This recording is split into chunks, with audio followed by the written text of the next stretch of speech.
What's up, everybody? Good morning, good afternoon, good evening. Welcome to Philly with Jon Marks on PHLY, as always sponsored by Bet Parks and the Bet Parks app. But we're live on a Wednesday morning. Shout out to everybody watching live and chatting and commenting on YouTube. Subscribe to PHLY Sports if you're not already doing that on YouTube. Subscribe to my channel, Jon Marks Media. I just need to give you content on YouTube. I will. Subscribe, hit the like button, comment, join our live chat if you're watching later on in the day, whenever. That's awesome. If you're watching live at 8 o'clock every morning, Monday through Friday, you can be a mad chatter and you can contribute to our chat. So we thank everybody as we build a community of Philly with Jon Marks viewers and listeners. When I say listeners, audio podcast. Again, if you ever miss the show or you want to listen at work or in the car or whatever, wherever you find your podcasts, search Philly with Jon Marks. Give us a 5-star review. We're a perfect 9 for 9 or 8 for 8, I believe, in 5-star reviews. You can listen to the audio version of the show every day as well. And if you're watching on TV, that's right, we're big TV stars now. Xfinity, Samsung Plus, Roku TV, many more coming. And if you're not watching on TV, but you say, hey, you can watch on TV, all those things, Xfinity right now, talking to your remote, say PHLY, it'll take you right to our channel. You can watch PHLY 24/7 around the clock, live programming, and then they rotate the programming in there. So good morning to everybody. Hello. We're going to have some fun on today's show.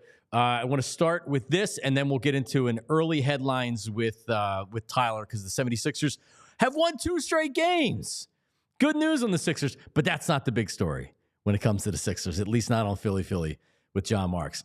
All right, so I think it feels like a lot of people are almost resigned to the fact that the Eagles aren't going to be the number 1 seed. Not that they don't want to be the number 1 seed, not that they're not good enough to be the number 1 seed, but doesn't it kind of seem like that we're not being like, all right, let's go. We got to be the number 1 seed. We need home field advantage. What's the rest of the Lions schedule? What's the Eagles schedule? I feel like we've finally gotten to the point after watching the Lions almost lose a game on Thanksgiving, and the Eagles are now 8 straight. Can they run the table?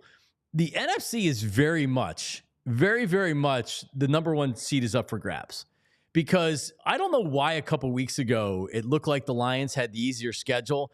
It was probably because the Eagles have run the table, and they won in Los Angeles and they won against Baltimore. And you look at the remaining games of the Eagles, which we'll talk about coming up here. But the Lions schedule looks increasingly difficult. So when you look at the rest of the games here for the Eagles, so you have Carolina this week, and there wasn't any at all. There wasn't any thought that was going to be a loss at any point in the season, and even less so now.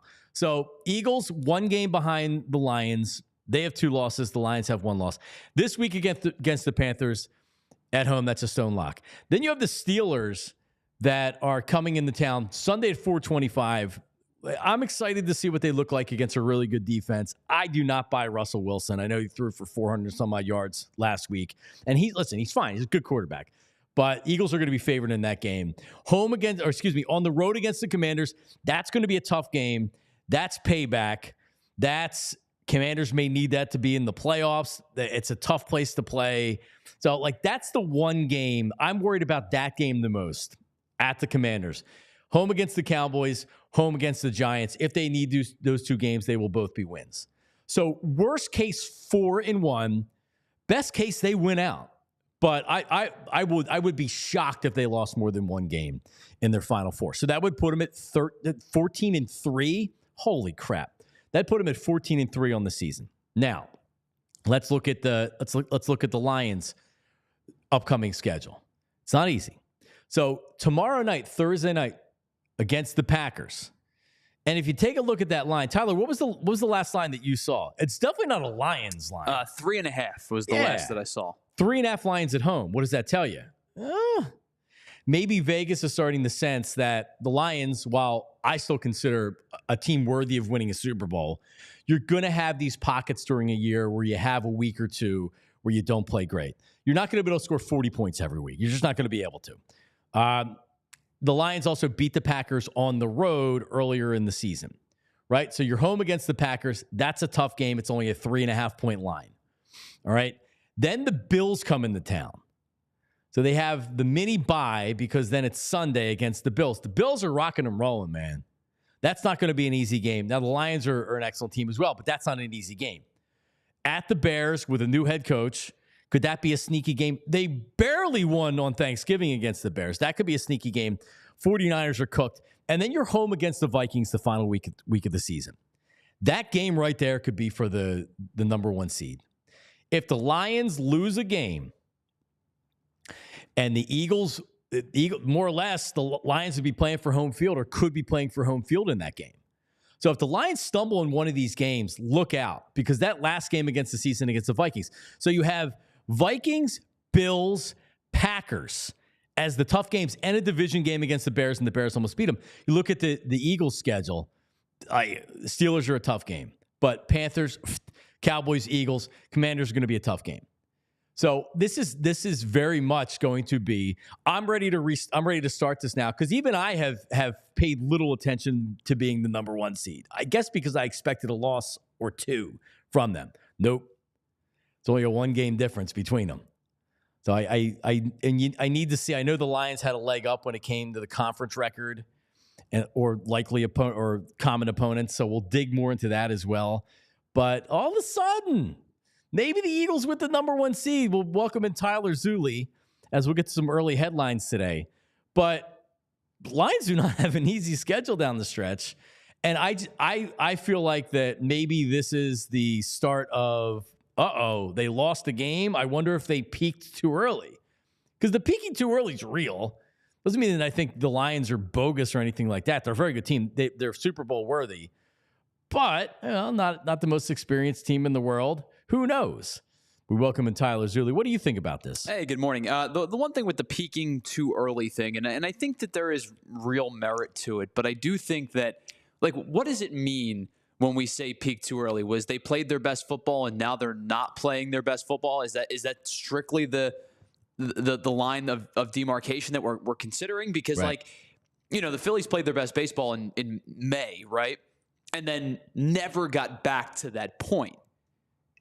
Can the Lions get back to that point if you were to say, hey, they're not playing at the level they were 3 weeks ago? Or can the Eagles get to that point if you say, hey, they're not playing that level that they were 3 weeks ago? So the question is, what's more likely the case? Like, they're both excellent football teams who currently are on some incredible winning streaks, or is it just like, is there a downward dip for either team? I don't think there is. So, like, do you say because I don't think either team's playing above their head, right? Like when the Eagles were 10-2 last year, 10-1 or whatever they were playing above their head. Neither of these two teams are in that mold. They're just excellent football teams. So I don't think it's a worry about peaking too early in this case. I just think it's two really good teams who are just throttling through the season at this point and seem to be on a crash course collision to play each other at some point in the NFC playoffs. There's such a drop-off, but the Packers are probably that team. I mean, and maybe we're not giving the Vikings enough credit. And no, that's the thing.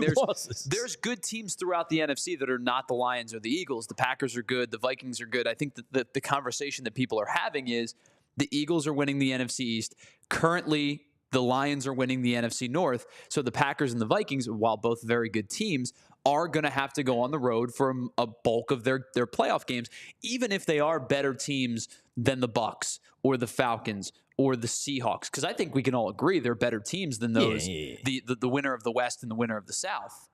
And you're probably getting 3 NFC North teams in the postseason this year. The Eagles or the Lions will go to the Super Bowl. I tend to agree. There's not a San Francisco that's going to get hot late. I agree. Is going to go on the road and beat all these teams. The only team that I think could throw a wrench into it, and it's not because of past postseason experience or anything like that. I just think their defense is really, really, really good. I think Green Bay could throw a wrench into things.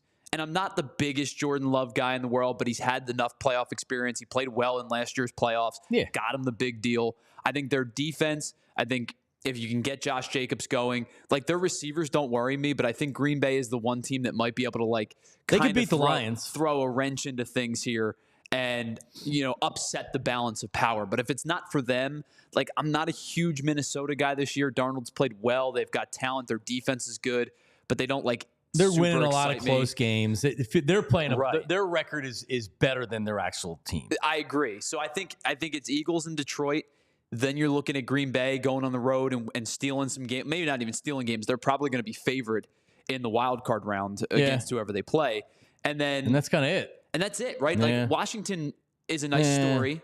They've played well. They're above their head, right? Year Rookie one, quarterback. correct. Their defense has played well. I think that we've talked about it. The winner of the West and the South doesn't bother me at all, whether it's Atlanta or Tampa, or I think it's like 3 or 4 teams at the max.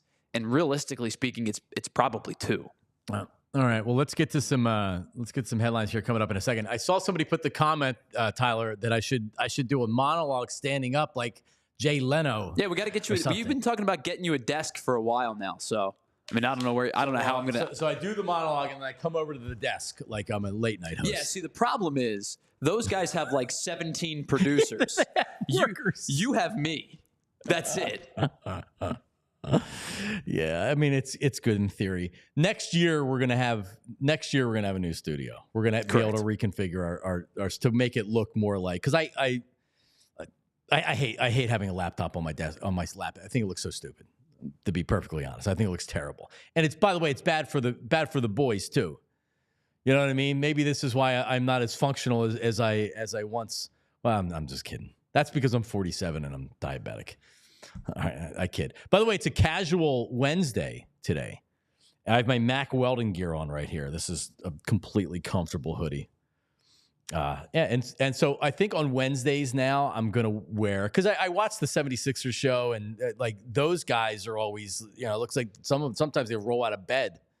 So you know what? Listen, I like to look presentable in the air or whatever, but that's the one thing that I've got going for me in my particular seat is you can only see me from like chest up, right? So like sometimes I come in sweats. Sometimes you have no pants on at all. Well, I don't know about nude. I don't know about all that, but most of the time before it was 12 degrees out, I was in shorts, right? Because I wear something decent, to look nice, and then I'm in shorts or sweatpants. Yeah, not that I'm in wearing a tuxedo or anything on a regular basis, but yeah, like I like it. Listen, let's get a new bag of Mac Weld, and I'm very happy with it. All right, let's so here's what we're gonna do: headlines, and then we're gonna play the Philly feud in 10 minutes. Black Gritty is going to take on Tyler Zulli head to head in the Philly feud. All right, I'll give you the category and what we're talking about coming up here not too long, but let's get the headlines with Tyler Zulli. Tyler, what's up? Yeah, let's do it. Of course, our headlines, as always, are brought to us by our friends at Glad Hair Restoration, because if you want to look better and feel better about yourself, you can understand now that bald is now optional. And if you want to get involved with our friends over at Glad, just head on over to gladhairmctr.com or call 610-980-4000 to get started. You brought them up briefly, John, in your opening monologue, and the Sixers did win 110-104 over the Charlotte Hornets yesterday for their 5th win of the season. And John, the first time this year they've won consecutive games. They were led by Paul George with 29 points, Tyrese Maxey with 21, Jared McCain 17. They win the fourth quarter, they lose the fourth quarter 35-30. They're able to stave off Charlotte towards the end. Brandon Miller was the leading scorer in this one, 34 points. No LaMelo Ball for the foreseeable future for the Hornets. He's injured once again. Unfortunate, because the kid can play. And he just can't stay healthy. That sucks. But the Sixers won for the 5th time this year. They're 5-14, and 40% of their wins, John, have come against the Charlotte Hornets this season. Let's play them again.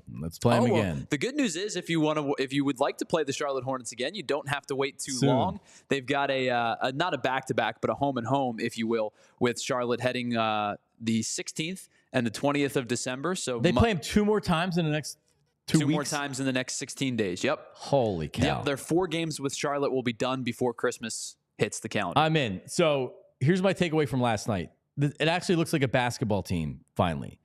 Oubre, I like McCain coming off the bench, because he gives you the energy and he gives you the scoring right away. And you can bring him in. You don't have to wait very long to bring him in if you don't want to. But Oubre, Maxey in the backcourt. Yabusele is fine as my big. He didn't have a great game last night. It was good rebounding. And Paul George looked great. Paul George, I think, hit most of his. He was 6 of 9 from 3. Yeah, he looked really good. So it actually looks like It looks like a basketball team. It does. And you know what? I am so, and we're gonna play the sound coming up in a second because this is really what I want to talk about the Sixers. Like, I don't need to see Joel Embiid anymore. I really don't. He's injured. I can't do the day-to-day management of Joel Embiid. If the personal stuff is over and he's going to come back and we're talking about strictly with the injury, are we really going day-to-day with Joel Embiid? I'm so finished with it, man. I'm so finished with it. Let's play. So we have Nick Nurse after last night. This is on my, I tweeted this out this morning. This is Nick Nurse last night after the game. So we knew Embiid. He had said Embiid wasn't going to play.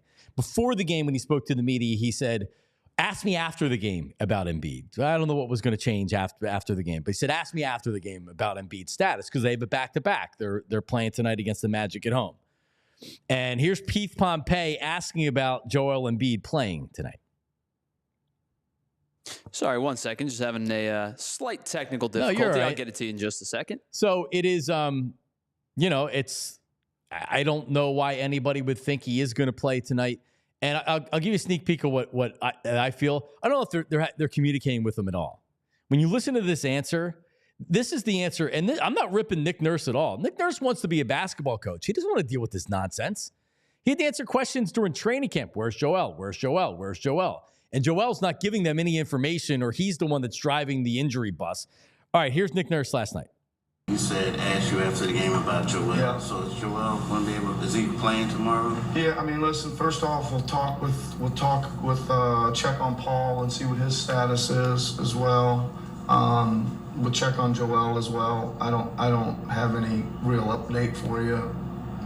Don't expect him to play tomorrow, but I wouldn't rule it out yet either. No real update. Don't expect him to play tomorrow, but wouldn't be surprised if he did. What does that even mean? Right? Like, I know what it means. Doesn't expect him to play, but wouldn't be surprised. Doesn't have any real update. It sounds like a guy that doesn't have any idea. And I would be surprised if the 76ers really had any idea. The elephant in the room. He's being ruled out for injury, which we know, and personal reasons. What are the personal reasons? Nothing's being said. Nothing's being said even behind the scenes. Like, there's an issue in his personal life or with his family. It's just he's out with personal reasons.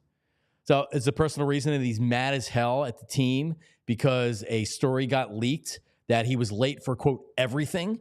And Tyrese Maxey had to hold a team meeting and talk to him or throw him out there.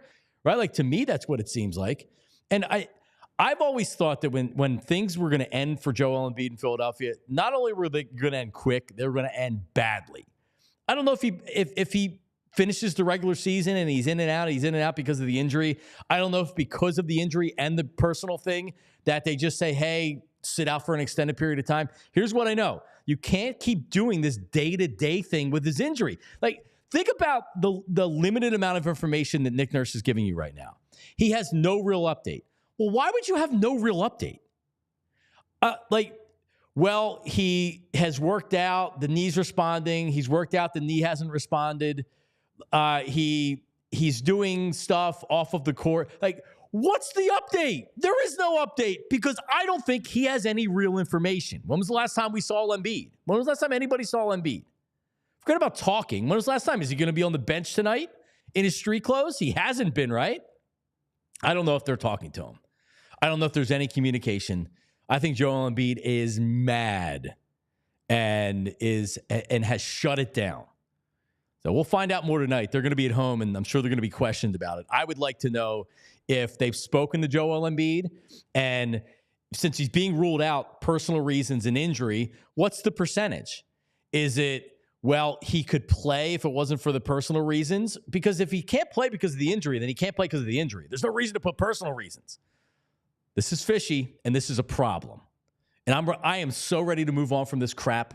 I actually enjoyed watching the game last night. It was fun. It was fun. They can actually say, okay, this is what our team's going to look like. Then Embiid's going to come back and play a game and then be out again and then play a game and then be out for 2 games. You can't live like that, man. Can't live like that. All right. And anything else there, Tyler, before we... Yeah, just a quick update. No Flyers update to give you. They haven't played since Saturday. They're back at it tomorrow against the Panthers. College football playoff most recent rankings are out. No real too many real changes other than Ohio State falls to number 8 after their loss to Michigan. Penn State is still at number 5. It's Notre Dame moves up to 6, Georgia at 7. Your 4 teams right now with the quote-unquote bye. And we'll see how this plays out, of course, after this weekend of conference championship games. Oregon, Texas, SMU, and Boise State are now the 3rd and 4th highest-ranked conference winners. Arizona State is 5th. They're actually 12th in the rankings. So right now it looks like if the season were to end today and the games were to be as expected, Ohio State would play Tennessee in the first round, Penn State and Arizona State, Georgia and Indiana, Notre Dame, and this one's probably the controversial one of them all, Alabama. Alabama, yeah. And people are mad as hell, as they should be. All right, I would love to talk more college football. Uncle Jamie's going to be in tomorrow with his college picks, so we can do it during that. But coming up next, Philly feud. Tyler Zulli taking on Black Gritty. Who wins it? The Philly feud is coming up next on Philly with Jon Marks. So don't go anywhere. Don't you damn go anywhere. Let's talk about, speaking of Uncle Jamie and his college football locks of the week, Central City Toyota. You're damn right. If you need a new car, you want to upgrade your ride, guess what? I want to upgrade my ride. Not doing it right now, but I want to do it. When I do it, I'm going to do what I always do. Central City Toyota. It's my Uncle Jamie. He's the GM of the dealership. I've gotten every car that I've owned since 2005. My wife has gotten our Sienna right now. She drives the minivan. And before that, a Highlander. My parents, straight across the board. Central City Toyota. Toyota is a great car. Central City Toyota is a great dealership. 55 years on Chestnut Street in the heart of University City. You know how you survive 55 years in University City on Chestnut Street? You're an amazing dealership and you run an amazing business. That's Central City Toyota. Largest parts and service dealership in the entire city of Philadelphia. And if you're working in the city, like where we are right here, all right, we're in the Spring Garden section. I can get Central City Toyota to come pick up the car. They'll take it back and get it serviced and then drop it back off. That's by appointment basis only at centralcitytoyota.com. It's like you didn't even do anything. You just got it done when you're at work. You can also drop the car off, take the shuttle in, and then take the shuttle back, or you can just hang out. Get the car serviced at Central City Toyota. So check them out. Go in and say, hey, where's Uncle Jamie? CentralCityToyota.com. Check it out. All right, well, let's talk about bet parks for a second. The perfect time to bet right now, pro and college football. We head into the home stretch. It's Parks, Bet Parks Sportsbook and online casino app. Right now, who wins it all in pro football and college football? So here are the payouts. So this is for a $25 wager. So you wager $25. Yeah. Here are the payouts. These are the top 4 favorites in the NFL. Detroit's the favorite. $25 wager pays you $80. Buffalo, Kansas City, and Philly. $25 wager pays $1.25. Are you kidding me? It's like free money. Bet Philly. Bet the Birds on that. College football. Oregon is the favorite. $25 wager wins $87.50. Texas, 25 wins you $100. Ohio State, I would not do this one. 25 wins you $118.75. Georgia, $137.50. Notre Dame, $200. Penn State, for all you nits out there, $25 wager wins you $118.75. You must be 21 and in PA, New Jersey, Maryland, or Ohio. For the BetParks Sportsbook and online casino app, BetParks.com has terms and conditions. Gambling problem? Call 1-800-GAMBLER. With the BetParks app, there's always another way to win. There you go. All right. Well, Tyler, you may not know this, but I'm a huge Family Feud and game show fan. I always looked at my life and I said, well, you know, John, what are you going to do when you grow up? And I said, I'm going to take over for Howard Stern or I'm going to take over for Bob Barker. And I went 0 for 2, but at least I was on the radio for a while, right? Well, game shows are still one of my favorites, so we're going to play our own game show. It's called the Philly Feud. And today, Tyler Zulli is going to be taking on one Black Gritty. And Black Gritty's live in his home studio. And you have your show coming up tonight, Black Gritty? I do. Cheap Seats, PHLY Cheap Seats with E-Rock and Ashworth. We're going to be regurgitating all the stuff you said today. Yeah. But sound cooler. That's all. Way cooler. And much more detail, because I only went 8 minutes on the Eagles, and now we're playing this nonsense right here. it's such a weird spot to talk about the Birds on a Wednesday because your reaction to the week and then pre-game, but we're in a good spot. Talking about the Birds is a good time right now, no matter when you're doing it or how long you're doing it. No, you're right. It's like because, I mean, honestly, things are really good right now, so there's nothing to bitch about. And we're kind of like in a holding pattern waiting to talk about playing the Panthers. What intrigue is the game against the Panthers? So now you got to kind of look ahead, but it's gritty, man. We've seen some mediocre Eagles football over the years. Pinch yourself, brother. We're living in high times right now. It is the early 2000s with the defense coming alive. Like even in our success the last few years, when the defense is good, like record setting with sacks, and now they're doing it with the secondary. So they're number one, but they're doing it a different way. So it's really exciting. It really is. It gives you something new to be happy about and to look into. All the young players, all these jerseys flying off the shelves. You're right. It is a great time right now. All right. Well, Black Gritty, we're going to play Philly for you. Tyler Zuley, you're going to be taking on today. Tyler and Black Gritty, there have been 11 Eagles to rush for 1,000 yards in a single season. 11 Eagles. All right. One of them, Saquon Barkley, 1,499 yards in 12 games. He's on pace for 2,123 yards. He ran for 1,000 yards 3 times in his 6th season with the Giants. There are 10 answers on the board.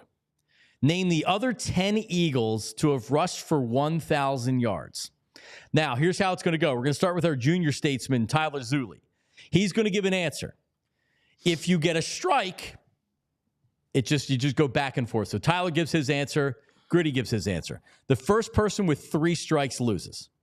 All right? There's 10 answers on the board. So you're saying 10, just to clarify, 10 different individuals, correct? 10 it's not 10 Eagles. Seasons? The Eagles, there have been multiple players that have run for more than 1,000 yard seasons. But there have been 10 total Eagles, 11 with Saquon Barkley, but 10 others. All right? So we're going to start with you. Name one of them, Tyler Zuley. We'll go LaShawn McCoy.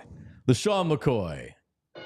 Of course, LaShawn McCoy. LaShawn McCoy, he's one of the best running backs ever in Eagles history. He had 1,607 rushing yards in 2013. He had 4 1,000-yard seasons total as an Eagle. Black Gritty, what do you got? I'm going my dad's favorite running back, Montgomery. Wilbert Montgomery, and one of my favorite. As a young kid, I loved Wilbert. Yes, Wilbert ran for 1,000 yards 3 times with the Eagles, including 1,512 yards in 1979. I think they only played 14 games back then, too. All right, Tyler, back to you. More impressive. So I will go with I believe the most recent Eagle to do it 3 seconds. DeAndre Swift. DeAndre Swift is correct. I thought we tricked somebody on that. 1,049 yards, and the Eagles celebrated him by saying, beat it, we're going to bring in Saquon Barkley. But yes, DeAndre Swift also on the board. Black Gritty. Deuce Staley. Deuce Staley, correct. Deuce Staley did it 3 times as an Eagle. His best season, 1,273 yards in 1999. And it was one of the reasons when Angelo and Mayor Rendell and all the other knuckleheads that wanted to draft a running back, wanted to draft Ricky Williams. It was like, yeah, they already have 1,000-yard back in Deuce Staley. You ran for it in 1998. So, all right, there you go. Tyler. Well, John, unfortunately, I think you may have just had a nominal slip up there. I did. And I'm going to take Ricky Waters. I knew when I said it that you were going to do it. 1,411 yards in 1996. Black Gritty, Ricky Waters in 3 seasons with the Eagles had 3 straight 1,000-yard seasons. I don't want to cheat, but can I get like the list of the people we have? We have Deuce, Montgomery, Shady. Waters, Shady. That's what it was. Correct. DeAndre Swift. Westbrook. Of course, Brian Westbrook. Correct. Brian Westbrook, back-to-back 1,000-yard season in 2006, 2007. He had 1,333 yards. All right, it's going to start to get tough. What do you got, Tyler Zuley? How many guys we have left? I know we just got a clarification when we have 4 left or 5? 4 left. So 6. That's why I had to write it down because my brain isn't like, I don't wake up this early, guys. 1, 2, 3, 4 left. Okay. Yeah, I think this is probably where it does get a little bit difficult. 3 seconds. All right, I'm going to take a guess just by a name and a guy. I'll go Van Buren, but I'm not sure if that's correct. Steve Van Buren is correct, and they didn't play a lot of games back then. Steve Van Buren did it 2 times, but if you would have had the amount of games they play now, 4 or 5 or maybe even 6 times. He had 1,146 yards in 1949. I don't know if they wore helmets there, but he was really, really good. Black Gritty, 3 left. The only person we're about to be in a second. Sanders. Did we say Sanders? Miles Sanders was not said and is correct. Wow. I did not think he ever ran for 1,269 yards in 2022, his only year. Eagles. Everybody has a career year with Jalen Hurts, Swift, Sanders, everybody. Brown. I'm just saying. People hating on my quarterback. Career years. Saquon. Everybody. All right. Oh, man. Tyler. Now we're getting tough. All right. I'll give you a second to think about it. Yeah. So, all right. So we have 8, right? We have 2 left. All right. Hold on. Let me take a look. I need to breathe for a second. All right. We have 1, 2 left. All right. What you got?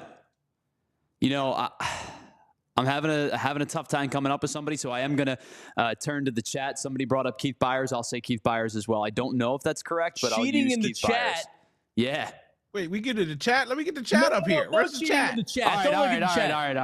It's wrong anyway. Keith Byers' first-round draft pick, he was never the runner a lot of people expected. He had an ankle injury, but he was a big dude. Gritty, I am a huge I loved Keith Byers. He was a Parcells guy, too. He followed Parcells around later on in his career. I love Keith Byers. 1 strike for Tyler. Oh, God.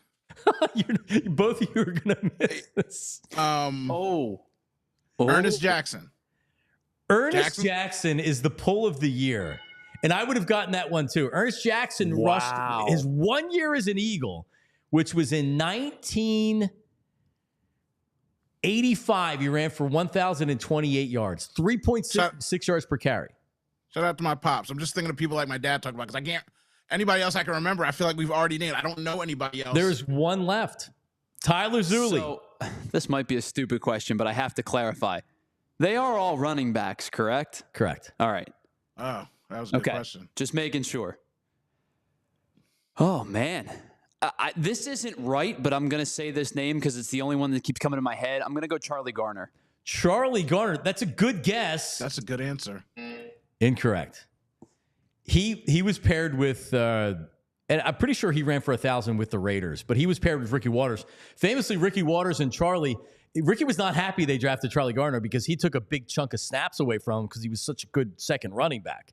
But Charlie Garner, again, I love Charlie Garner. He was awesome. Incorrect. All right, Black Gritty. What do you got?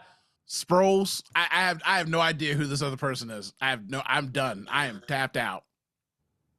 Do you have 2 strikes, Tyler Zulli? I do. All right. So, one last I'm sorry for all these clarifiers. We're not considering Saquon, correct? We are not. He's the 11th. Okay. That would have been dumb for us. We would have been. Yeah, it would have been like, oh, yeah, that makes sense. No duh. Oh, man. 1, 2, 3, 4. Who are we missing? So I'm trying to go decade by decade, and the only thing I keep coming back to is, am I missing somebody not named Wilbert in the 70s and very early portion of the 80s? I got nothing. I'm sorry, I got nothing. Black Gritty, do you have an answer? And then I'm going to start. And technically, by the way, I said the game, then he loses, but whatever. You both lose. There's 1 left. Well, I have no. I'm out. I can't. I'm going to start giving you hints. The year was, where is it? 1992. Shout it out if you have a guess. 92. Herschel Walker. Yep. Black Gritty wins it. Herschel Walker is correct. Good job, Black Gritty. Well done, BJ. You should know. You're like 12. You're like 15 years older than him. Here we go. Gosh. Good job, Black Gritty. Thank you. Whoa, let's whoop it up, chat. I gotta open up the chat. I know you're just a chat, but that actually something I didn't get embarrassed on, Tyler. We did a good job because I was expecting to get embarrassed with this today. It's so funny, man. You think of Herschel from obviously the trade, right? But you forget. You almost forget that he spent some time here. Yeah. Yeah. All right. All right. Here you go. How many seasons? I want to look it up. Yeah, I was actually just going to look up how many answer. seasons. How many seasons? Black Gritty? 2. Yeah, that was gonna 3 be my guess seasons, was which 2. nobody remembers him here for 3 years. Yeah. But I still remember Angelo in the old morning show with Angelo, Tony, and Al. They did a Honk for Herschel campaign where maybe that was Brookie. Maybe it was before those guys. But so everybody was going around honking the horn for Herschel Walker, and they ended up signing him because at the time they couldn't buy a running back, man. And that was a running back league back then. You wanted the big running back, and they couldn't get a running back, and they got Herschel. You know, Herschel Walker, his only 1,000-yard season in the NFL was 1988.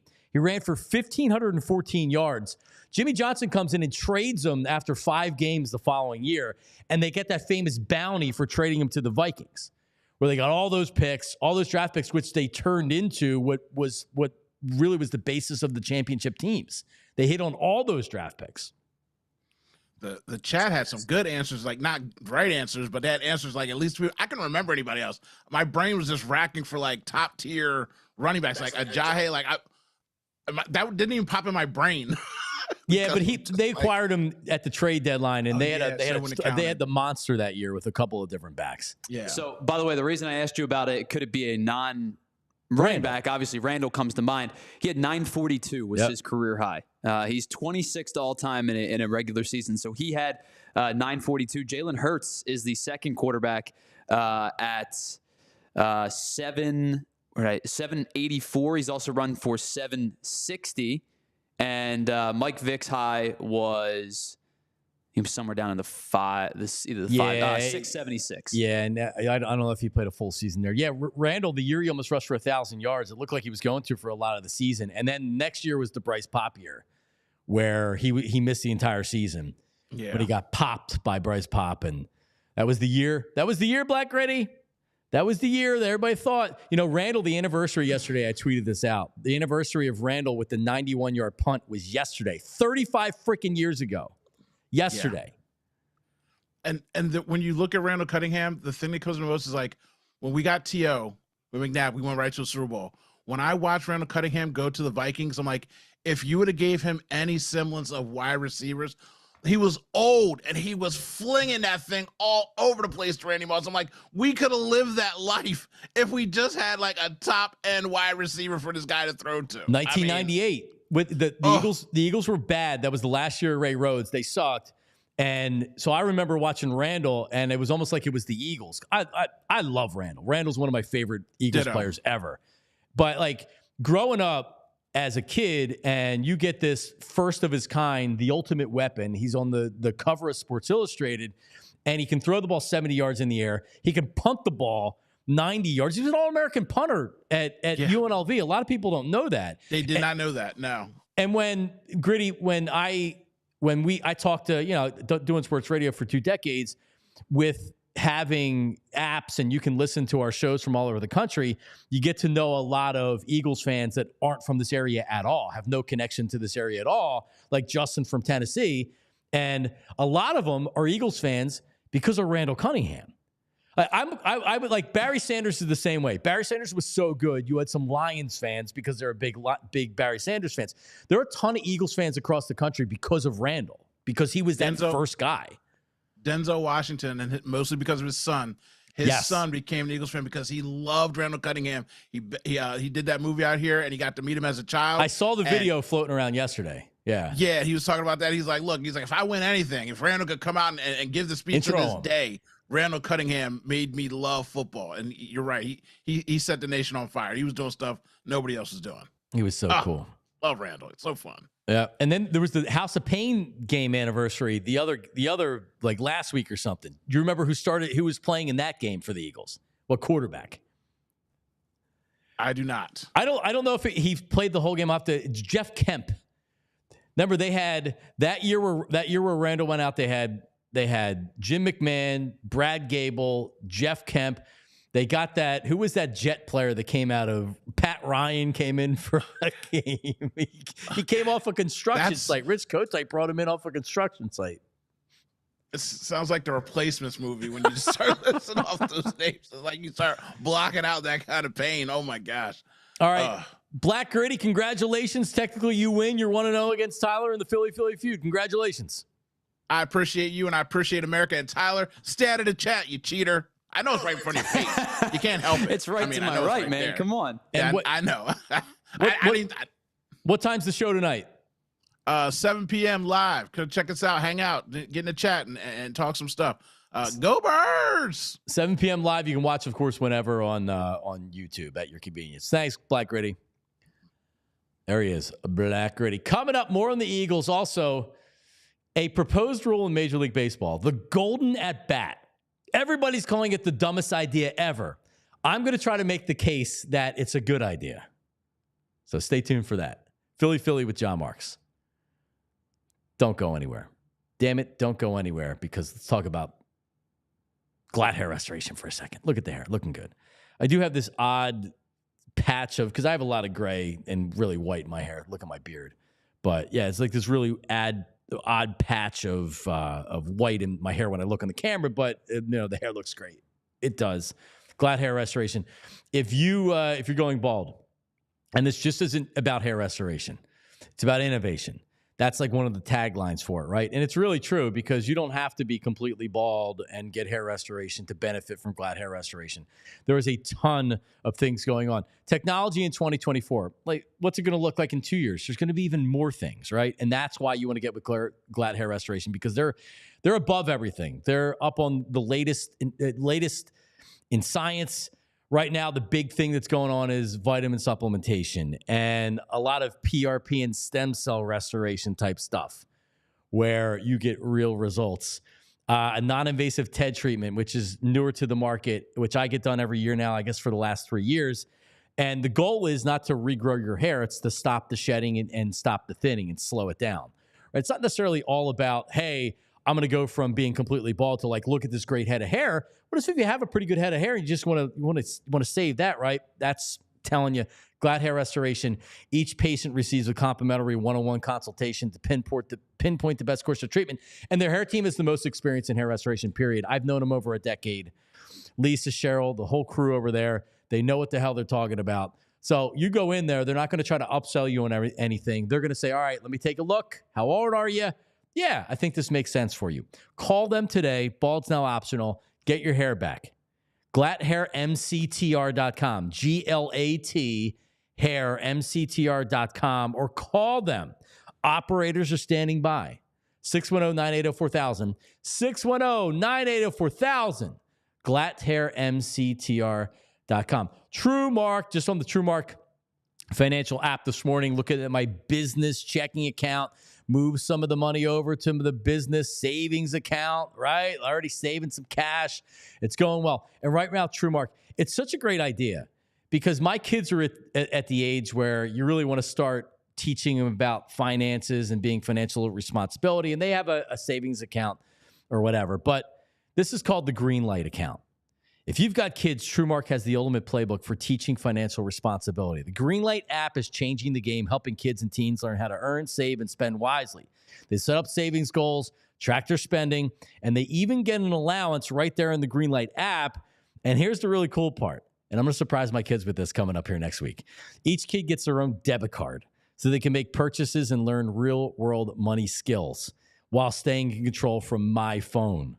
Peace of mind knowing that they can learn about it all, but you're in control and they're making smart decisions with their money. If you want to check it out, TrueMark Financial, it's free for all members. With the holidays right around the corner, now's a good time to introduce it to the kids. Get signed up today. Visit TrueMark.com/greenlight for more information. There we go. All right. Well, listen. By the way, I was going to mention to you while we were playing the game, I was just looking at some of the year-by-year, rushing totals for the Eagles just to see, like where guys fell short and expectations and whatnot. I didn't realize DeMarco Murray had 702 rushing yards in 2015. I would have thought he had none. 70. What was his yards per carry? Because remember, the way that he played. They paid Ryan Matthews before the dummy Chip said, "Oh, he's still available. Let's go get him." He was pretty good, actually. His yards per attempt that year were 3.6, which was actually That's not good. Tied for the lowest of his career. His second year in Tennessee wasn't very good either. But the year after, he went from 3.6 to 4.4, made a Pro Bowl with the Titans. The year before, obviously, was his big, massive 1,800-yard season. He ran for 4.7. He was 5.2 the year prior. He ran for less than 47 yards per game. Look at running backs when they have the amount of carries that they have. Look at them the following year and look at their production. It's not normally the same. Never Sean Alexander. He had that 1 year. I just remember him in fantasy football. I had him in fantasy football. I'm gonna say it was like 07. Yeah, he was a freaking monster. He might have had 2,000 yards. Sorry, had a ton of touchdowns. 05. 1,880 yards, 27 scores. 27 touchdowns. Yep, 27 touchdowns. Come on. That's ridiculous. And the funny thing is, the following year he was decent. He ran for about 900 yards at 7 scores, but his averages dropped from 5.1 to 3.6 yards per carry. Exactly. Dropped from 118 yards a game to 89 yards a game. I mean, obviously, he had significantly less touches. He only played in 10 games. Yeah, but still, you go from that to averaging less than 4 yards a carry. That tells you a lot.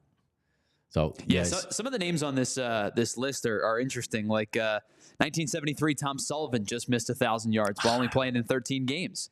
That should technically count because he got gypped. Well, he had 947 yards in 14 games. I had my Tom Sullivan jersey at home. I figured you did. Timmy Brown, 841 in 14 games. Yeah. I'm not sure if he gets another 160, but a couple of names that are close if you expound to what would be a 16-17 game schedule. Look at the number of carries that Ricky Waters had in his 3 years: 337, 353, and 285. Yeah, he's got 2 of the 3 most touches in a single season for the Eagles. Wilbert is sandwiched in between, but that 353 and 337 are 1 and 3, and then his third year was 285. That's 8th.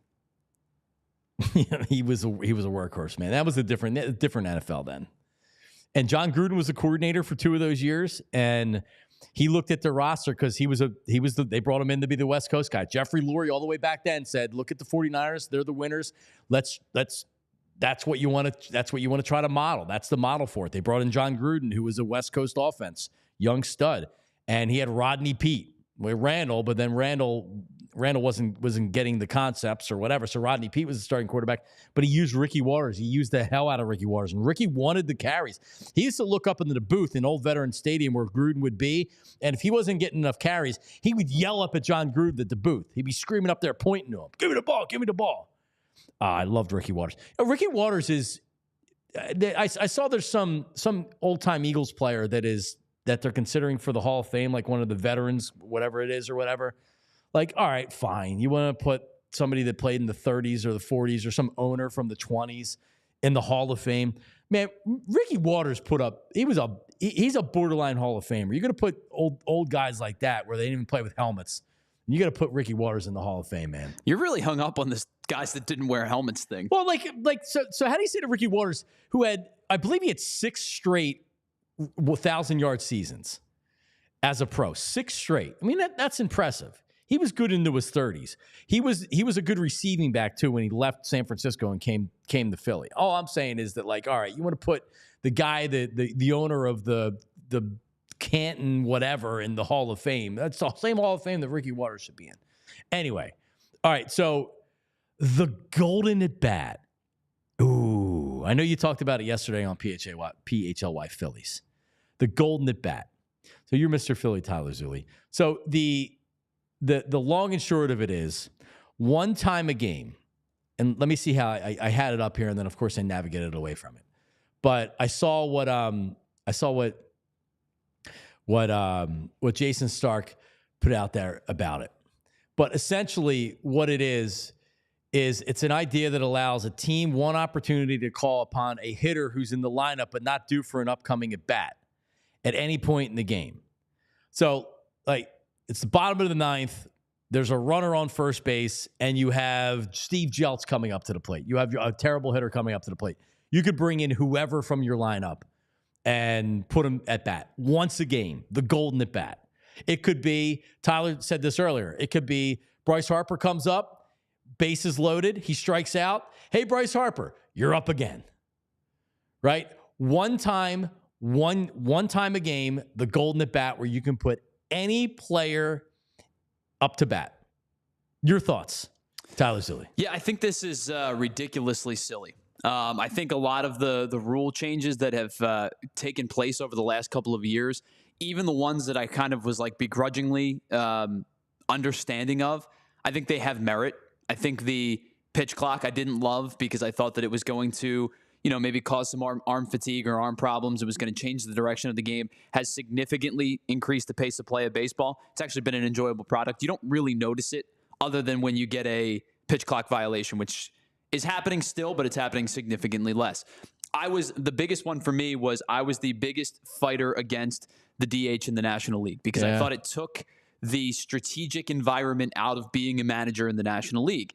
There's merit to say nobody wants to see, 99.9% of pitchers who hit 080 in the lineup. They want another bat. Totally understand. It's part of the game of baseball. This one is so ridiculous that I honestly was hesitant to bring it up to you yesterday because I thought it might be a joke. Like, I thought it might be one of those, like, fake Twitter accounts. Or it was talked about, but not in any real serious conversation. So I literally spent 24 hours, not a full 24 hours, but I sat on it for 24 hours because I wasn't sure if it was a real thing or not. And I kind of did too. It's just so out of left field for me. It feels like it's, Space Jam, where at the end, Bill Murray comes running in. And he's like, you guys need my help? But instead of Bill Murray, you get your best hitter in the ninth inning. Because that's what it's going to be, right? You're going to save it for a spot. And it may not always be the ninth inning, but you're going to save it for a spot where, hey, bases loaded, 2 outs. And instead of Johan Rojas, put Bryce Harper at the plate. Yep. And to me, how is the other team allowed to counter that? They don't. So my thing is, you put this rule in where you have to face three hitters, right? Minimum 3 hitters to be removed from the game. What happens if you have a reliever who's slated to face 3 righties in a row, and then all of a sudden Rob Thompson's able to go, Bryce Harper's hitting. Can they go to a lefty? Are they allowed to do that? Isn't that what makes it intriguing? And again, my initial reaction was, is this real? The dumb. It's so one-sided that, like, you're almost looking for somebody to say something that says, okay, well, that's the counter to it. And there's no real counter to it other than, like you said, rule changes have worked in baseball. The pitch clock's been great.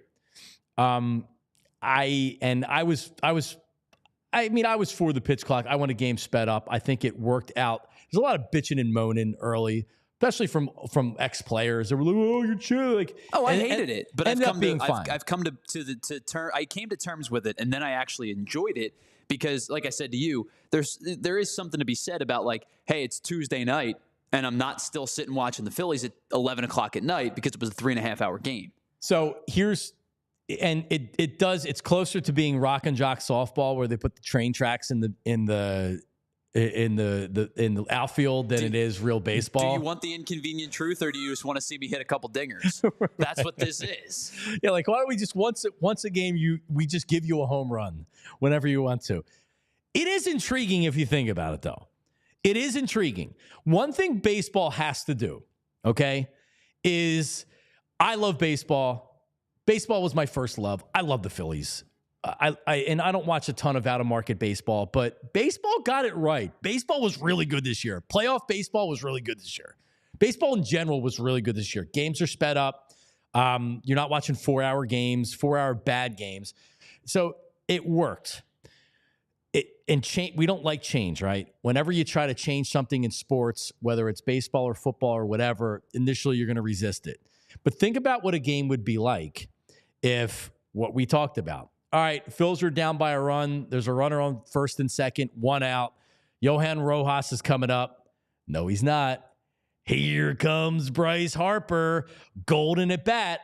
Like, tell me that's not cool. Tell me that's not awesome. Now, you're changing the fabric of the game.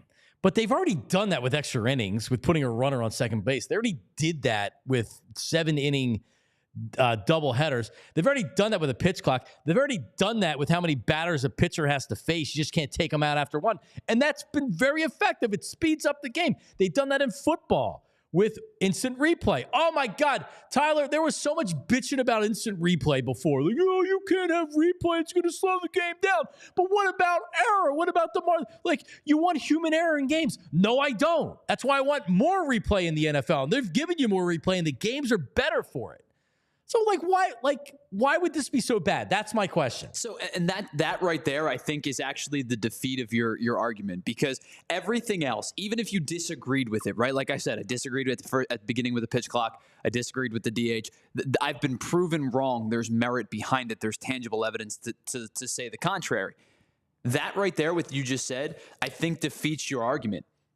What? Other than the why is it going to be bad? Like that, what is the sustainability to your argument other than saying that we haven't seen it yet, right? So like, I think that you are taking away entire lineup construction and managerial construction and game construction out of the decision makers' You did that hands. with the DH in the National League. Correct, but that was a positional piece.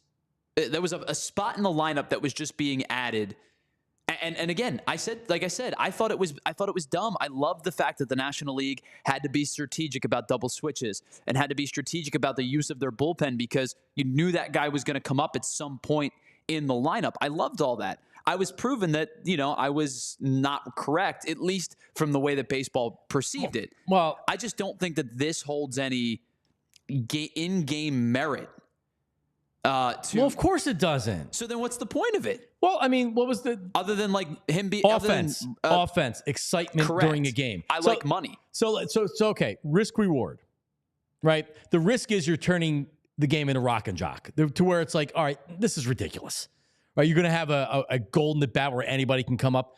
The reward is, hey, this is actually pretty cool, right? Like if you're a team and let's say we're playing the Dodgers and now Ohtani's coming up and you thought you had their worst hitter coming up. Now Ohtani's coming up. Yeah, you're saying to yourself, damn, I wish I had this bad player to pitch to or this inferior at bat, the batter coming up.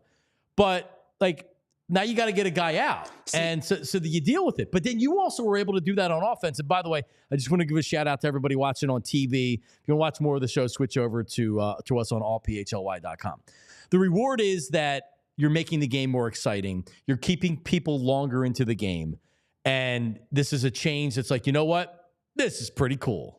I didn't like it. I thought it was going to make it a joke. It doesn't. It actually makes it better. I think that's the reward. Here's the thing. I understand that the fan that's like me, the fan that loves the game of baseball through and through and will watch any game at any time is going to stay no matter what, right? Like MLB's got me. They don't need to worry about me. I understand they're catering to the swing fan. They're catering to the casual fan. They're trying to get casuals to become diehards and non-fans to become casuals, right? Yeah. The incremental step. I totally get that. But basically what you're making this out to be is you're going to swing games this way. I don't think you swing games in adding a DH. Now, the Phillies have been able to use it to their advantage because they could sign Kyle Schwarber and Nick Castellanos and allow Bryce Harper to get healthy. Like, teams have used the DH to their advantage, but I don't think you've swayed games that way. I don't think you've swayed games with the pitch clock, in that sense. You're going to sway individual games because you just brought up, for the enjoyment of the game. Like, so if you've got a high leverage reliever in the game, like let's say the Phillies are using a Ryan Kerkering in a spot, and he's got first and third, one out, and he gets a massive strikeout to strike out, I'm going to use a team that maybe only has a few good players. Like the Dodgers is not a fair example. They could send up anybody. You know what I mean? It doesn't really impact them too much. But they send up an excellent hitter, and Ryan Kerkering sits him down, and then you have a substantially lesser hitter on up to bat, on deck. And then all of a sudden you're going to send another worked that way for the Phillies too, though. Excellent hitter right back up. I think lineup can, well, sure, of course it will. But I think that I'm not arguing for the Phillies' sake. I'm arguing for MLB's sake. I just don't think that this thing has lineup construction merit the way, or baseball change merit the way that Rob Manfred is intending it to have. I think that this has really weird all-star game, fun, jovial feel to it for games that are going to matter. Yeah. Well, listen, I see Dave put that it's fundamentally changes the way the game's played. I agree. But they've already done that. Taking the DH out of the National League, which, by the way, having the American League with the DH and the National League without the DH for 40 years, was it, or even more? 1971, the DH was in the American League. Right. Like, that's dumber than anything baseball's ever done. One league has a DH, the other doesn't. But the fact the National League went to a DH, you're changing everything. And they did it. And you know what, Tyler? I was against it for a long time because I see the strategy. I see how it, like, managers manage differently. They know they're like, hey, I have my pitcher coming up in leading off the next inning. Yeah, like, I'm going to try to get him through the inning, so I'm not burning another reliever. Right. I'm going to let him pitch to one more batter because there's 2 outs. You fundamentally change the game. There's going to be a standard of fans soon, like probably the generation coming up now as, like, you know, growing, budding fans that will never know what a double switch is, right? And so that's just part of the growth of the game. And even, again, even in my cranky state, I understand that it was a futile effort for me to continue to fight it because it was going to change. This, to me, feels like an act. That was changing the structure of the game that wasn't, you know... It's more extreme. I don't disagree. It's more extreme. This just feels like a circus act where you're, like, just trying to throw things against the wall to hope that it sticks because you want to get some entertainment value out of the game. You've done a really good job of bringing in fans because of, you know, shortening the game and... bringing the DH to the National League and making it an offensive-driven league, you know, for a time. And then the pendulum swung back the other way. It's probably coming back down a little bit. But my point being is this just feels like a gimmick where everything else at least had tangible reasoning behind it to do it. This just feels really gimmicky to me. Right, like the DH was one league had it, one league didn't. That's ridiculous. Either get rid of it or make both things. I agree. I mean, they've raised the mound, but it's different, like you had said. I think Tyler at the end put it the best. It feels too gimmicky. And I would agree with that. But I would like to see it. Wouldn't people like to see it for a week? Can't we get a trial period for a week? I don't know. Anyway. Yeah, go do it in, like, the independent league. You know what? You know, like, they may start it there. And by the way, all you losers out there that are like, I don't want automated balls and strikes. That's terrible. No, it's not. Oh, I want a check system. Don't get me wrong. I want somebody to be able to tap the helmet and go, nah, take a look at that. I don't know if I want robot umpires. Like, I'm cool with human umpires, but I want them held accountable, and I want them to be able to say, hey, nah, I don't like that. Tap the helmet, go upstairs, take a look at it. And automation says it wasn't a strike. You have technology to get every call right and every ball and strike right, so use it. And it won't slow down the game. So you know what I hate doing? I hate crying about balls and strikes with an umpire because these guys suck. And they throw so fast and there's so much movement on pitches, and these guys miss. And some of them miss a lot more than others. You get a bad umpire in there, and now with these Twitter accounts where they have like, oh, he missed 15 balls and strikes last night. It's you get an umpire scorecard the next day. I reference umpire scorecard on a daily basis during the season. And then you get guys like Rob Friedman, you know, the pitching ninja, who are on top of everything. Right. Like you're gonna see quickly if a guy made a mistake, especially and the pitch box now in every broadcast. Correct. So now everybody's an expert. Like, oh, this guy sucks. Before you might not have known. All right, by the way, subscribe to all PHLY.com, PHLY Daily, everything you need to know. Rich Hoffman Jr., man, you got a ton of stuff on there today and every day. It is your Philly sports page. Just go to allphly.com. PHLY Daily, everything you need to know is free, delivered right to your inbox every single morning. So get that right now. Appreciate it. Everybody will be back live tomorrow morning at 8 o'clock. If you ever miss any of the show or you want to watch it again, just subscribe to our YouTube channel at PHLY Sports. Listen on the audio podcast. Tyler will get that up there shortly. And reach out to me. And by the way, subscribe, like, comment. Get everybody in our algorithm so then people are forced to watch the show because they're like, hey, what is this show? Philly with Jon Marks. Also, subscribe to my YouTube. Follow me on Instagram, Twitter, all the other ones, at Jon Jon Marks, Marks Media. My DMs are open. Love hearing from all the listeners out there and the viewers out there. We'll be back tomorrow at 8 a.m. Switch over to Anthony. He's coming up. See you. We all silly like the mayor.